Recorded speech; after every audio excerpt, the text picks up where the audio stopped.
Indian polity general study में काफ़ी ज़्यादा महत्वपूर्ण योगदान देती है। यहाँ तक कि करंट अफेयर्स में भी इसका रोल होता है। ऑप्शनल सब्जेक्ट जैसे कि पब्लिक एडमिनिस्ट्रेशन या इस तरह के जो सब्जेक्ट होते हैं उसमें बहुत ज़्यादा महत्वपूर्ण रोल होता है। तो और आसान भी होती है कंपैरेटिवली दूसरे सब्जेक्ट के, क्योंकि आमतौर पे ज़्यादा मुश्किल क्वेश्चन नहीं आते, आसान ही लेवल के क्वेश्चन आते हैं। और क्योंकि हम डे टू डे लाइफ में इंडियन पॉलिटी के टच में रहते हैं, इसलिए इसको समझना भी ज़्यादा आसान है। अब आता है कि इसको स्टार्ट कहाँ से किया जाए। देखो, आमतौर पे क्या होता है कि historical background of the constitution, अगर उससे स्टार्ट कर देते हैं तो होता क्या है कि स्टूडेंट फ्रस्ट्रेट हो जाते हैं, क्योंकि उसमें बहुत सारे एक्ट आते हैं, टेक्निकल जार्गन्स आ जाते हैं। तो उससे होता क्या है कि ध्यान हट जाता है और जो नए स्टूडेंट होते हैं वो फ्रस्ट्रेट महसूस करते हैं। इसलिए मेरा ये सजेशन है काफ़ी एक्सपीरियंस के बाद में कि आपको इंडियन पॉलिटी है हमेशा प्रेसिडेंट से स्टार्ट करनी चाहिए, मतलब कि सेंट्रल एडमिनिस्ट्रेशन से स्टार्ट करना चाहिए। देखो, होता क्या पहले होता है सेंट्रल, आप मोटे तौर पे समझ सकते हैं पहले, और इस प्रेजेंटेशन में हम लोग वही चीज़ समझाएंगे कि मोटे तौर पे, उसके बाद हम प्रेजेंट को पूरे डिटेल में पढ़ेंगे। तो क्योंकि अगर 3 लेयर होती है, जो सेंटर और स्टेट और लोकल एडमिनिस्ट्रेशन, इस 3 स्तर पे, स्टेट एडमिनिस्ट्रेशन पे या स्टेट गवर्नमेंट पे, सेंट्रल गवर्नमेंट पे और लोकल गवर्नमेंट होती है, जिसको कि लोकल एडमिनिस्ट्रेशन बोल सकते हैं आप। उस 3 लेवल के, इंडिया में 3 टायर ऑफ सिस्टम है, वो लोग हम लोग फॉलो करने की कोशिश करेंगे, समझने की कोशिश करेंगे। देखो, यहाँ पे कौन होता है, कई बार जो नया स्टूडेंट होते हैं उसको ये भी पता नहीं होता कि एमएलए और एमपी में फ़र्क क्या है, राष्ट्रपति कैसे बनता है या प्रधानमंत्री कैसे बनता है, प्रधानमंत्री कौन है, राज्यपाल कौन है, राज्यपाल कैसे होता है, सीएम क्या होता है, लोकसभा बड़ी होती है या विधानसभा का क्षेत्र बड़ा होता है। तो ऐसी चीज़ों का पता नहीं होता जब कोई बच्चा, जो स्टूडेंट नए सिरे से तैयारी करता है, इंजीनियरिंग बैकग्राउंड या साइंस बैकग्राउंड उसको। तो ये हाईली एडवाइजेबल है कि आप पहले बेसिक सी एक दिमाग में पिक्चर बिठाइए कि सेंटर होता है, वहाँ पे क्या होता है, प्रेसिडेंट होगा। मैं बहुत ही बेसिक सी पिक्चर बनाने की कोशिश कर रहा हूँ माइंड में, और जब आप पिक्चर ये क्रिएट रखेंगे माइंड में तो आपसे फिर गलतियाँ नहीं होगी। राष्ट्रपति, और यहाँ पे क्या है, पीएम हो, पीएम प्राइम मिनिस्टर, लोकसभा और राज्यसभा, यहाँ पे होगी लोकसभा और राज्यसभा के जो एमपी है, दोनों के एमपी होते हैं मेंबर ऑफ पार्लियामेंट, वो जिसको बोलते हैं एमपीज, और ये होती है पार्लियामेंट। तो पार्लियामेंट के ये 2 भाग हो गए कि कौन कौन से, एक लोकसभा हुआ और दूसरा राज्यसभा, उनके एमपी चुने जाते हैं। ये जनता द्वारा चुने जाते हैं, डायरेक्ट इलेक्शन होता है जनता द्वारा। आपके एरिया में होगा लगभग 10 लाख के आसपास वोट हों तो एक एमपी की सीट होती है। उसके कंपैरिजन में आप बोल सकते हैं विधानसभा क्षेत्र होता है, छोटा होता है, लेकिन वो नीचे आएगा। राज्यसभा होता है वो इनडायरेक्ट इलेक्शन होता है। इनडायरेक्ट इलेक्शन, जनता के जो चुने हुए प्रतिनिधि होते हैं, मतलब एमएलए है वो राज्यसभा के जो एमपी है वो चुनेंगे। तो राज्यों से ही राज्यसभा बनती है बाद में। इसको लोअर हाउस बोलते हैं, इसको अपर हाउस भी बोलते हैं। ये मोटे तौर पे मैंने डिफरेंस बताया, लोअर हाउस और अपर हाउस। देखो, एक चीज़ और भी आपको ध्यान में रखनी चाहिए यहाँ पे कि जो प्राइम मिनिस्टर बनते हैं वो एमपी। अब मेरा एक क्वेश्चन आता है, बहुत इंटरेस्टिंग सा क्वेश्चन है। अगर आप उस क्वेश्चन को समझने की कोशिश करेंगे तो ये पॉलिटी है बहुत सारी समझ में आ जाएगी आपको। एक ही चीज़ मेरी आप समझने की कोशिश कीजिए। अगर मैं आपको बोलता हूँ कि prime minister is dash dash dash, option A elected by people, दूसरा है इलेक्टेड बाय एमपीज, तीसरा है इलेक्टेड बाय प्रेसिडेंट, और चौथा है अपॉइंटेड बाय प्रेसिडेंट। इन चारों में कौन सा करेक्ट है कि जनता द्वारा सीधा चुना जाता है प्राइम मिनिस्टर, या एमपी द्वारा चुना जाता है, या क्या है कि प्रेसिडेंट द्वारा चुना जाता है, या प्रेसिडेंट द्वारा अपॉइंट किया जाता है। अगर इन छोटी छोटी बारीकियों का आप डिफरेंस करेंगे, सिविल सर्विसेज का एग्जाम में ऑब्वियसली क्या है कि एक्सपेक्ट किया जाता है। इसका आंसर है D, appointed by president. PM होता है, इलेक्टेड नहीं होता, पीएम अपॉइंटेड होता है। इलेक्टेड कौन होता है, एमपी होते हैं। एमपी अपना नेता चुनते हैं। नेता क्या करेंगे, एमपी नेता चुनेंगे, नेता अपना दावा पेश करेगा सरकार बनाने का, और कहाँ पेश करेगा? प्रेसिडेंट के पास में।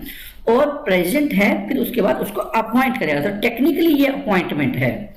अब आपके दिमाग में एक पिक्चर आएगी अगर जब आप स्टार्टिंग कर रहे हैं पॉलिटी, और उसमें आप अपने आप को आप कन्विंस नहीं कर पाएंगे कि वास्तव में क्या ये पीएम इज अपॉइंटेड ये करेक्ट है। लेकिन जब धीरे धीरे आप पॉलिटी समझेंगे, सारी चीज़ों को समझने की कोशिश करेंगे, आपको लगेगा कि देखो ये टेक्निकल चीज़ें हैं, वो एग्जाम के लिए बहुत इंपॉर्टेंट होती है। वही एक्चुअली मेन होती है कि इलेक्शन क्या होता है, कौन कैसे, अपॉइंटमेंट किसकी होती है, फिक्स टर्म किसकी होती है, फिक्स नहीं होती किसकी। जैसे कि देखने में ऐसा लगेगा प्रेसिडेंट है 5 साल के लिए चुना जाता है, लेकिन एक्चुअल में क्या है, जो टेक्निकल कॉन्स्टिट्यूशन में according to the pleasure of the president की जो इच्छा होती है उसके अनुसार। आप बोलेंगे भाई जनता ने मैंडेट दे दिया उसको, उसके बाद क्या है, देखो टेक्निकली है, क्योंकि हटाया तो बीच तो जा सकता है पीएम बीच में। तो टेक्निकली आपको क्या है, वो चीज़ें ध्यान में रखनी है कि आप जब इंडियन पॉलिटी पढ़ें, संविधान में जो वर्ड लिखे हैं उसको समझने की कोशिश करें, उनका मतलब क्या है। जबकि हालांकि इस केस में आएगा president is elected for 5 years, जबकि इस केस में president is appointed by the president and he is working according to the pleasure of the president. इस तरह की स्टेटमेंट आपको ध्यान में रखनी पड़ेगी। एनीवे हम लोग जब डिटेल करेंगे तो इन चीज़ों को और ज़्यादा संज्ञान में लेंगे। पहले मैंने आपको अलर्ट किया है कि आपको किन किन मुद्दों की तरफ है ध्यान देना, गलती होने की संभावना कहाँ पे ज़्यादा हो सकती है, और इंडियन पॉलिटी को कैसे पढ़ें।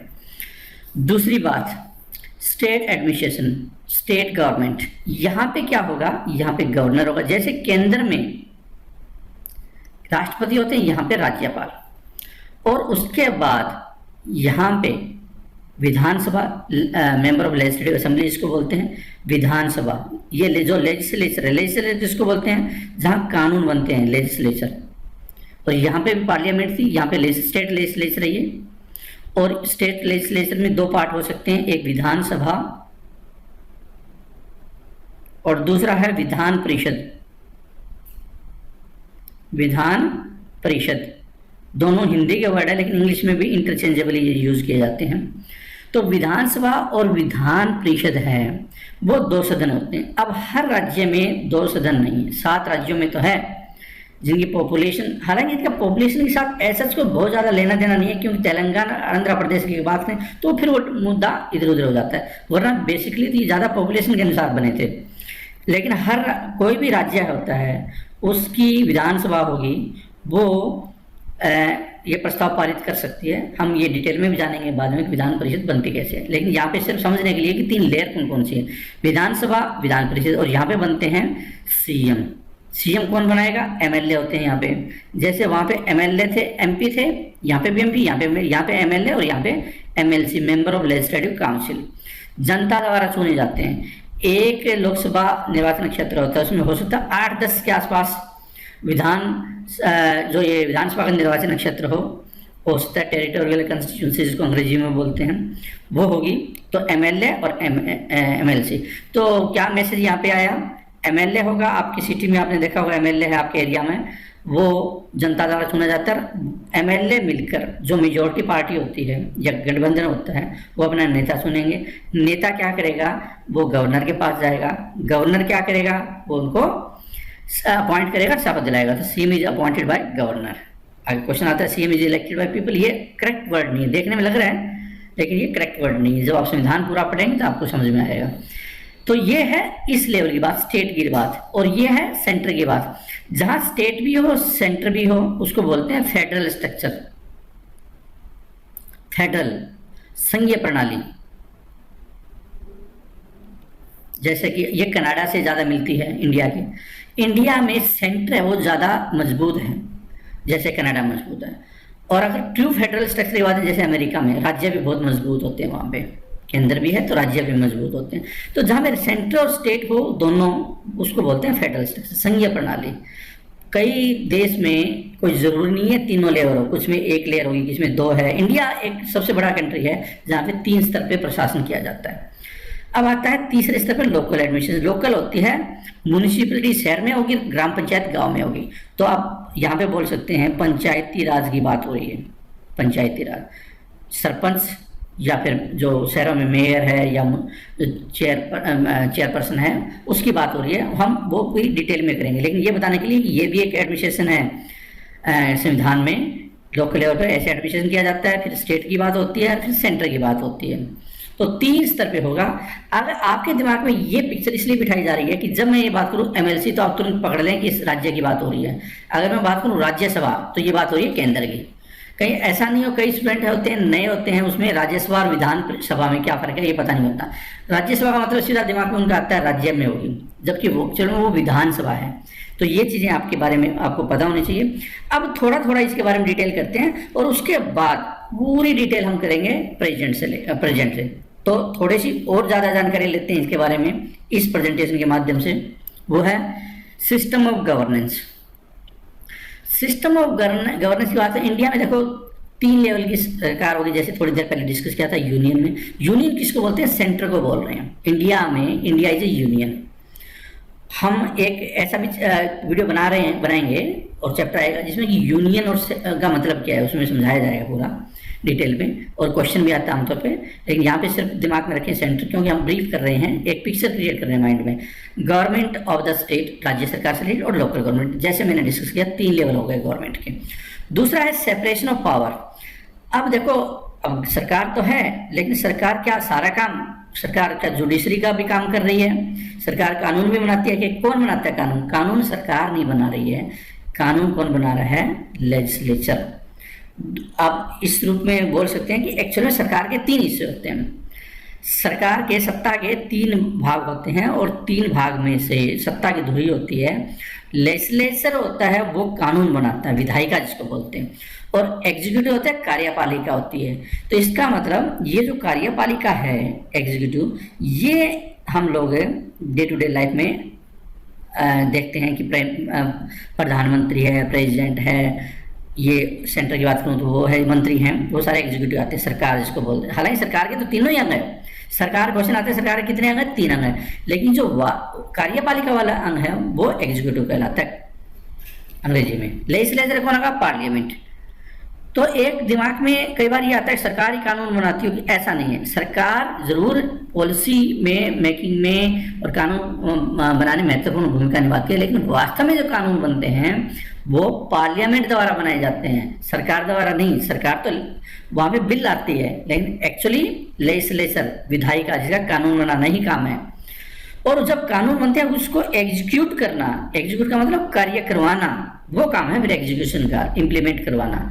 और जुडिशरी का क्या काम है कि अगर जो कानून है उससे सरकार या कोई देश का और कोई नागरिक वो इधर उधर जाता है, संविधान की पालना नहीं करता, कानून को तोड़ने की कोशिश करता है, तो जुडिशरी का एक्शन होता है कि वो संविधान के अनुसार ही काम करें।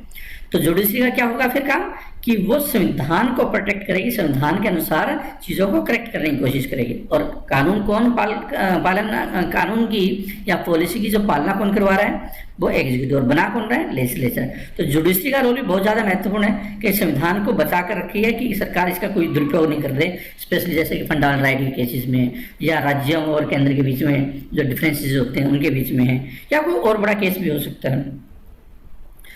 Legislature it comprises of democratically elected representation of A people. जनता द्वारा चुने हुए प्रतिनिधि होते हैं, वो लेजिस्लेचर में होते हैं, पार्लियामेंट में जाते हैं।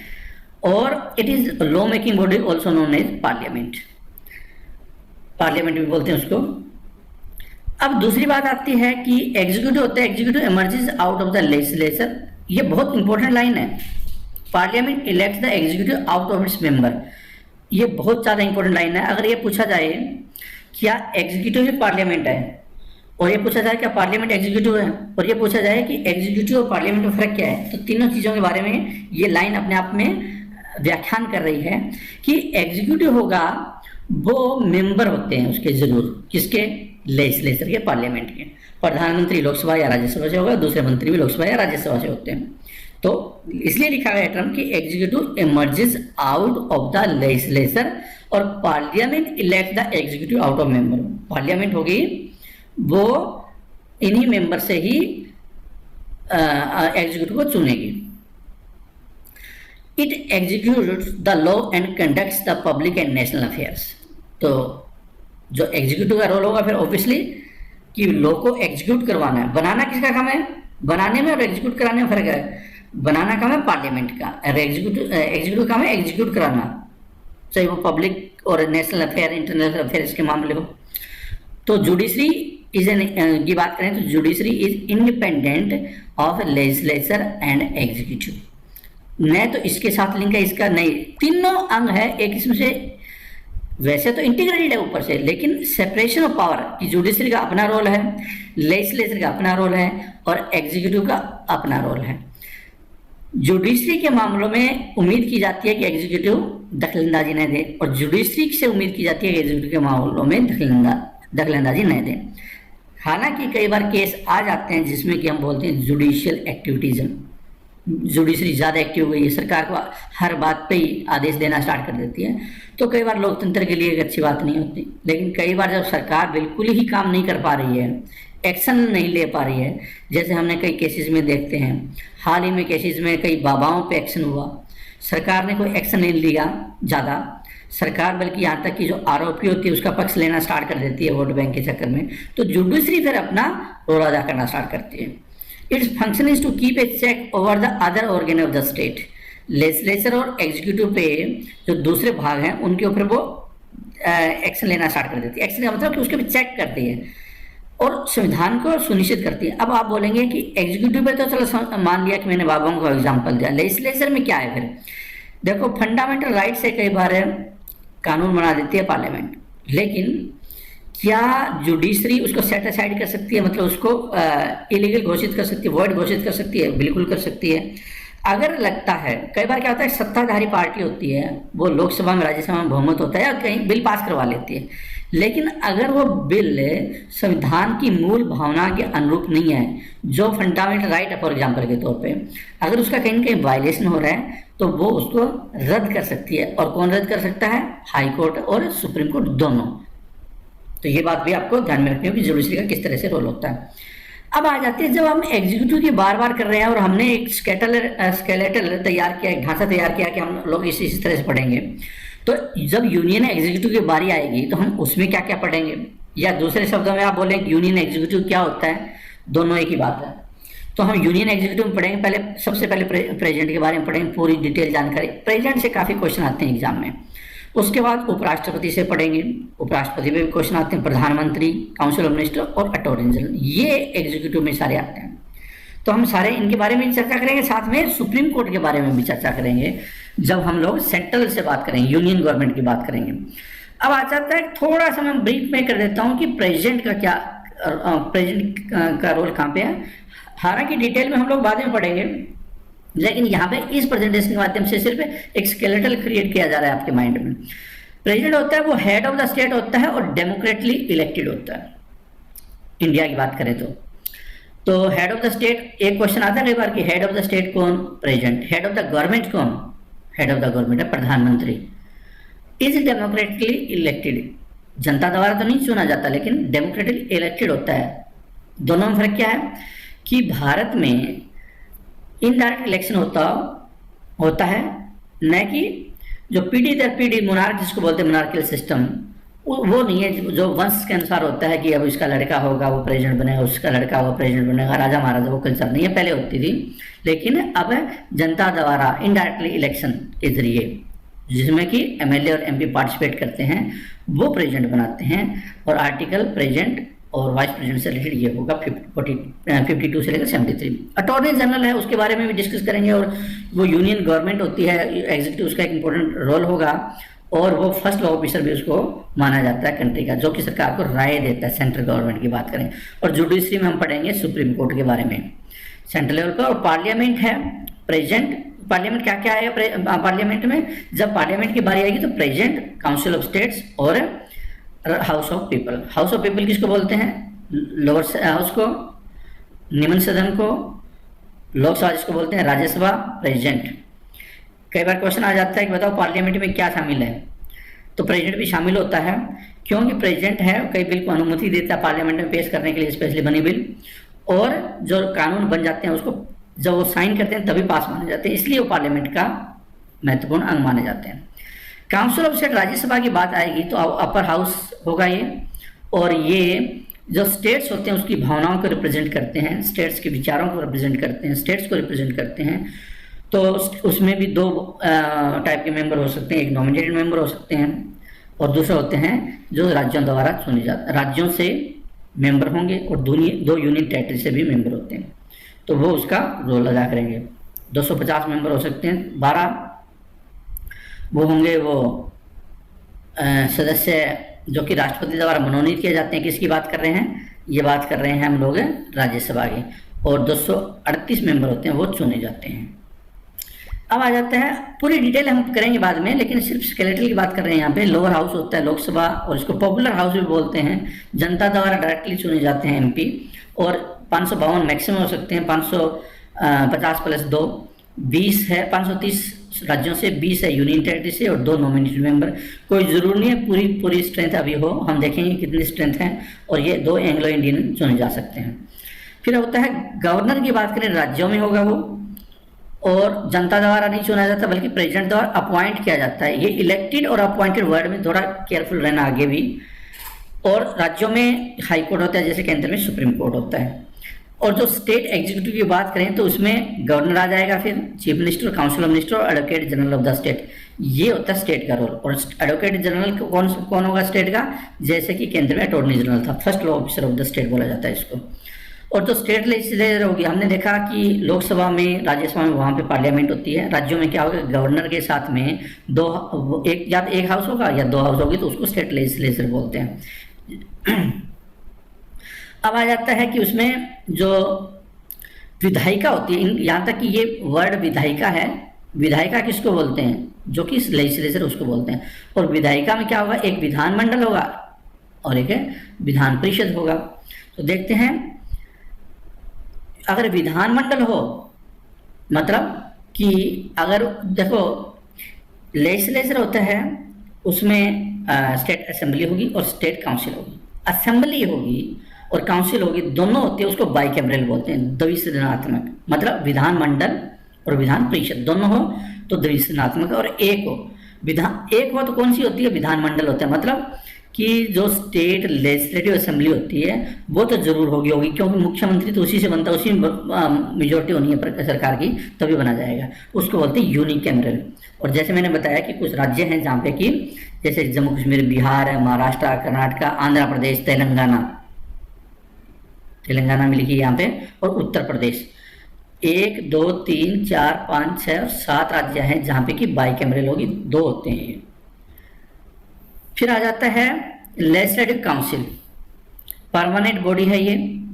जैसे कि राज्यों में सेंटर पे राज्यसभा और लोकसभा होती है, राज्यसभा भी परमानेंट बॉडी होती है। उसके हर 2 साल के बाद में एक या सदस्य रिटायर होते रहते हैं और एक मेंबर 6 साल के लिए चुना जाता है। तो ऐसे ही यहाँ पे भी विधान परिषद होती है और वो कभी भी डिजोल्व नहीं होती। हर 2 साल के बाद एक या मेंबर यहाँ पे भी रिटायर हो जाते हैं, नए आते हैं। और इसकी स्ट्रेंथ है कम से कम 40 होगी, strength should not be less than 40, और 1/3 से ज़्यादा जो लेजिस्लेटिव असेंबली होते हैं उसके मेंबर से ज़्यादा नहीं होनी चाहिए। तो ये इसकी कम कितने हो सकते हैं, ज़्यादा कितने होते हैं, मोटे तौर पे ये। अब विधानसभा की बात करें तो जनता द्वारा डायरेक्टली चुने जाते हैं। एमएलए की बात हो रही है यहाँ पे, मेंबर ऑफ लेजिस्लेटिव असेंबली, विधानसभा। और ये जो टेरिटोरियल कंस्टिट्यूंसी जिसको निर्वाचन क्षेत्र बोला जाता है उसके द्वारा होते हैं। और 5 साल के लिए गवर्नर की बात करें, its tenure is 5 year but can be dissolve by governor before that. किसकी बात हो रही है? विधानसभा की। 5 साल के लिए विधानसभा होती है। अब एक क्वेश्चन आता है वो विधानसभा 5 साल के लिए होती है, लेकिन जब वर्ड आता है कि बताओ चीफ मिनिस्टर है वो कितने साल के लिए होता है, तो वहां पे 5 साल नहीं है, वो है pleasure of the president, pleasure of the governor. तो 2 बातों में बहुत फर्क आ गया। टेन्योर विधानसभा का 5 साल, लेकिन जब सीएम की बात है फिर 5 साल वर्ड यूज नहीं होगा, प्लेजर ऑफ द गवर्नर होगा। मैक्सिमम 500 स्ट्रेंथ हो सकती है और 60 से कम नहीं होनी चाहिए। 60 से कम है तो संविधान में संशोधन करना पड़ता है अगर छोटे राज्य हैं तो। जब लोकल गवर्नमेंट की बात आती है, क्योंकि 3 स्तर पे हम देख रहे हैं, तो 73rd जो अमेंडमेंट संविधान में किया गया, उसके बाद ग्राम पंचायत है, पंचायती राज जिसको बोलते हैं, गांव में रूरल लोकल गवर्नमेंट जिसको बोला जाता है, स्वशासन महात्मा गांधी की टर्मिनोलॉजी में। तो वो संविधान में 73rd अमेंडमेंट के जरिए इंट्रोड्यूस किया गया, इंक्लूड किया गया संविधान में, और 74th के साथ शहरों में म्यूनिसिपैलिटीज को बोलते हैं, ये हमें आगे पढ़ेंगे। तो लोकल गवर्नमेंट हुई। तो इस प्रेजेंटेशन में हमने क्या क्या देखा? हमने देखा कि एक फेडरल स्ट्रक्चर कैसे है, फिर हमने देखा कि जो स्तर है गवर्नमेंट का वो 3 लेवल पे होता है। तो ये 2 बातें हमने सीखने की कोशिश की। आगे की प्रेजेंटेशन में, अगले चैप्टर्स में हम जो करेंगे वो डिटेल में करेंगे प्रेजेंट से लेकर। तो प्रेजेंट की पूरी जानकारी, उसके बाद वाइस प्रेसिडेंट के बारे में, फिर पार्लियामेंट के बारे में, प्राइम मिनिस्टर के बारे में, काउंसिल ऑफ मिनिस्टर्स के बारे में, सुप्रीम कोर्ट के बारे में, एडवोकेट जनरल के बारे में, ये सारे इस तरह यूनियन गवर्नमेंट को हम कवर करेंगे, ऐसे राज्यों के बारे में। तो हम क्या पैरेलल स्टडी करेंगे, पहले सरकार, केंद्र सरकार, फिर राज्य सरकार। इससे आप अपने आप को डिफरेंस क्रिएट कर सकते हैं दिमाग में, और आसान होगा पढ़ना, पॉलिटी आपको बहुत आसान लगेगी। जब ये चीज़ें हो जाएगी फिर हम लोग कॉन्स्टिट्यूशन मेन है, कैसे बना संविधान, और ये सारी चीज़ों पे जाएंगे। हम इसलिए भी कर रहे हैं इसको क्योंकि जब न्यूज़ आती है तो ज़्यादातर इन्हीं चीज़ों से रिलेटेड होती है, तो आप न्यूज़ को भी, करंट अफेयर्स को भी ज़्यादा इजी से पकड़ पाएंगे। मैं उम्मीद करता हूँ कि जो ये आपकी प्रिपरेशन होगी इस कोर्स के माध्यम से, ये आपको एक अच्छा रास्ता दिखाएगी और अच्छा स्कोर करने में कामयाब बनेगी। तो एक और चीज़ और देख लेते हैं थोड़ा सा, जब हम म्यूनिसिपैलिटी की बात कर रही थी, पंचायतों के बारे में बात कर लेते हैं थोड़ा सा। और 3 स्तर पे पंचायत होती है, 3 लेयर होते हैं, विलेज लेवल पे, इंटरमीडिएट लेवल पे और डिस्ट्रिक्ट लेवल पे। और in states with population less than 20 lakh, 20 lakh जिनकी पॉपुलेशन है, ये कोई ज़रूरी है वहाँ पे तीसरे लेवल भी हो। तो यहाँ पे पंचायतों के बारे में भी थोड़ी और ब्रीफ बता दिए हैं। All member at all the level should be elected directly by the people from the territorial constituency. जो मेंबर होते हैं, जैसे कि विधान, ये जो सरपंच हुआ, फिर क्या है, यहाँ पे ग्राम पंचायत की बात कर रहे हैं, फिर ब्लॉक की बात कर रहे हैं और जिला परिषद की बात कर रहे हैं। सारी की सारी जो लेवल होती है ना, उसमें डायरेक्ट इलेक्शन जरूर होगा। ये अलग बात है कि जिला परिषद का चेयरमैन हो सकता है वो इनडायरेक्ट हो, लेकिन जो मेंबर होंगे इलेक्शन जरूर डायरेक्ट होगा उनका, ये बात हो रही है उसमें। फिर ऐसे ही म्यूनिसिपैलिटी की बात करें तो वहाँ पे भी जो नगर पंचायत होती है, nagar panchayat for a transitional area, that is area which is being transferred from rural to urban area. फिर म्यूनिसिपल कॉर्पोरेशन, और फिर म्यूनिसिपल कॉर्पोरेशन होता है वो एक लार्जर एरिया का भी होता है। म्यूनिसिपलिटीज इनफैक्ट है वो स्मॉलर एरिया में होती है। और फिर कॉर्पोरेशन होता है बड़े लेवल पे। Member elected directly by the people from territorial constituency, कि जितने एक लोकल लेवल पे एरिया होगा उसी से ही लोग आएंगे। तो ये थी नगर पालिका, म्यूनिसिपलिटीज़ के बारे में जानकारी, कि पहले वो नगर पंचायत, म्यूनिसिपलिटीज़ और म्यूनिसिपल कॉर्पोरेशन इस फॉर्मेट में होगा। इसके साथ ही ये जो वीडियो है इसमें हमने जो डिस्कस किया, इसकी जो एमसीक्यू है आप वो करने की कोशिश कीजिए, आपको पता चलेगा कि किस तरह के एमसीक्यू एग्जाम में आते हैं और आप कितना कर पाएँ, समझ पाएँ इस चैप्टर को। Thank you very much for watching this presentation. All the best.